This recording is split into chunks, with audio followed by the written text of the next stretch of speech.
Salamat. By the way, Mackenzie. You can call me Mac. Ako si Bambi. Nice to meet you. Hindi ka taga dito, no? Kasi ngayon lang kita nakita dito eh. Oo, hindi kami taga dito. Pero hometown to ng mami ko.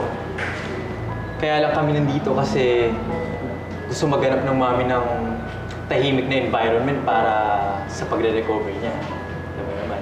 Diba? Pareho lang pala tayo ng sitwasyon eh. Taga Maynila na rin kami ng tatay ko. Umuwi na kami ng probinsya ngayon para nga sa pagpapagaling niya. Siguro, namimiss mo na yung mga kabarkada mo dun, no? Oo naman. Pero, mas kailangan ako ng tatay ko ngayon eh. Pareho tayo. Kailangan din kami ng mami namin eh.